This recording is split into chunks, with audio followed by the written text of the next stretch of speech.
दिल्ली के नतीजे आ रहे हैं, कल मिल्कीपुर के उपचुनाव का नतीजा आ रहा है, उसको लेकर के आपने लगातार चुनाव आयोग पर निशाना साधा, सवाल खड़े किए। आखिरकार संवैधानिक संस्था पर इस तरीके के सवाल क्यों?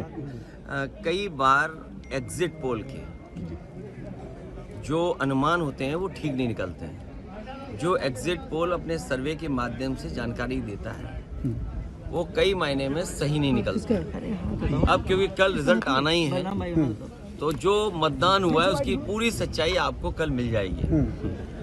किसकी सरकार बनेगी, किसकी सरकार जाएगी, ये तो दिल्ली की बात हो गई। मिल्कीपुर चुनाव में और मिल्कीपुर चुनाव शुरू होने से पहले अगर आपको याद होगा तो मैं चाहता था कि आप सब लोग वहां आएं और देखें कि वोट कैसे डाला जाता है और वोट कैसे पड़ता है। भारत का लोकतंत्र और खासकर बीजेपी की सरकार में किस तरीके से लोकतंत्र और मजबूत हो रहा है, कितना मजबूत दिखाई देता वो आप लोग आए नहीं। आपने एक बहुत बड़ी अपॉर्चुनिटी मिस कर दी। शायद ये सदी में एक बार देखने को मिली होती आपको। जैसे ये वाला कुंभ जो है, महाकुंभ की कोई परिभाषा नहीं है, लेकिन क्योंकि ज़माना आजकल मार्केटिंग का है और जितना आप उसको कम्युनिकेट कर ले जाओ तो महाकुंभ हो गया। 144 साल का किसी ने प्रमाण नहीं मांगा। ये चुनाव भी 144 साल वाला जैसा चुनाव था जो आपको देखना चाहिए था। सोचिए आप, बगल के जिले जो हैं वहाँ से भारतीय जनता पार्टी ने अपने कार्यकर्ता बुलवाए। अंबेडकर नगर से कार्यकर्ता है, अब तो हम लोगों को उनके गांव पता लग गए हैं क्योंकि पकड़े गए थे कुछ लोग। बगल के जिले से अमेठी से लोग आए थे, सुल्तानपुर से लोग आए थे, रायबरेली से लोग आए थे और गाड़ियों के नंबर हैं। अगर आप चाहोगे तो मैं अपने पार्टी के पेज पे कुछ गाड़ियों के नंबर आपको दे दूंगा, डाल दूंगा। प्रिसाइडिंग ऑफिसरों की आपको वो रिकॉर्डिंग मिल गई होगी जहाँ पर प्रिसाइडिंग ऑफिसरों से पूछा कि भाई टारगेट पूरा है कि नहीं है और किस टारगेट में आप हैं, आपको 30 वोट डलवाना है फर्जी या 50 वोट डलवाना है या उससे ऊपर, वो भी रिकॉर्डिंग आपको हम लोगों ने जानकारी कर दे दी। बीएलओ कौन पोस्ट होंगे, बीएलओ कौन पोस्ट होंगे, किस थाने में कौन पोस्ट होगा, सीओ कहाँ पोस्ट होगा, एसएसपी कौन क्या देखेंगे, ये सब वेल प्लान्ड इलेक्शन हुआ। ये वाला ये आपने 144 साल वाला जिस तरीके से कुंभ था उस तरह दुनिया का सबसे अच्छा चुनाव आपने मिस कर दिया। ये अपॉर्चुनिटी प्रेस को मिस नहीं करनी चाहिए थी। लेकिन अगर चुनाव बात की जाए तो जिस तरीके से अमानवीय व्यवहार भारतीय नागरिकों के साथ अमेरिका ने किया, उसको लेकर के कल आप लोगों ने संसद में प्रोटेस्ट भी किया।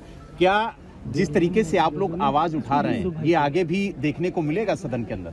भारतीय जनता पार्टी की कुछ चीजों की तो पोल खुल गई। भैया एक बार सवाल पूछ, और पोल इसलिए खुल गई कि हमने और आपने वो डंका बजते हुए देखा था जी।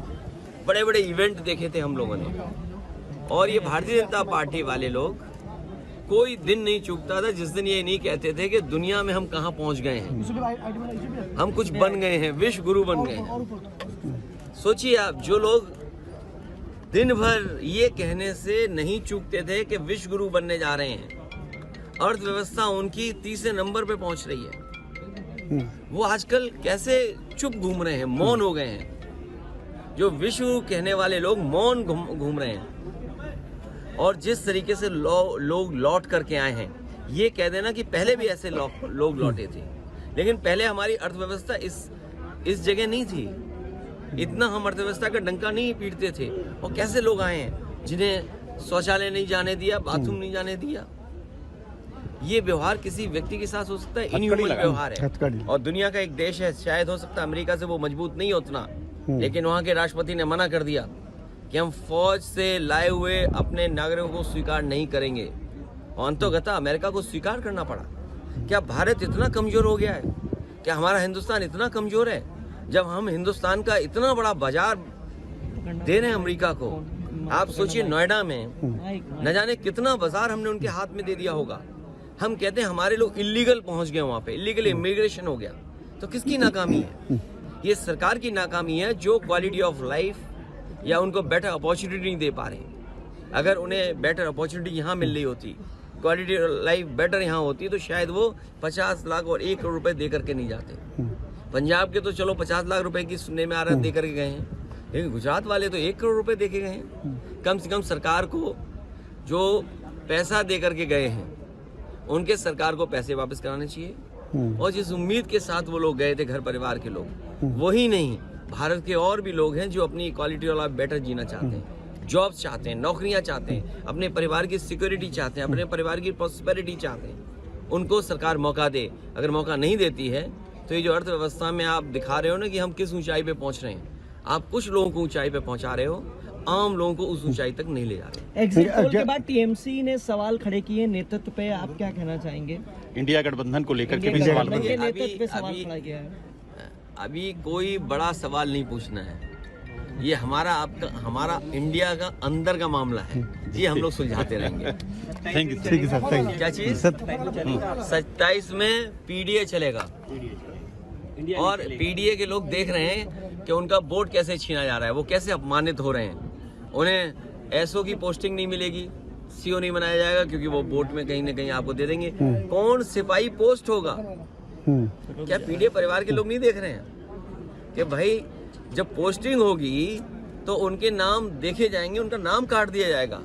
तो ये जो पीडीए के लोगों का अपमान हुआ है, और यही तो हम कहते थे कि बाबा साहब भीमराव अम्बेडकर जी ने जो अधिकार दिया है उन अधिकारों को छीन रहे हैं। बात ये वोट ही नहीं डालने दोगे आप, या दूसरे आपके लोग वोट डाल लेंगे, ये कहाँ की वो है? इसीलिए मैंने कहा कि इलेक्शन कमीशन मर गया है। इलेक्शन कमीशन को जांच करनी चाहिए कि जो मरे हुए लोग थे उनके वोट कैसे पड़ गए, और अगर वोट पड़े हैं तो प्रिसाइडिंग ऑफिसर और जो संबंधित अधिकारी उनके खिलाफ कार्रवाई क्या कर रहा है इलेक्शन कमीशन।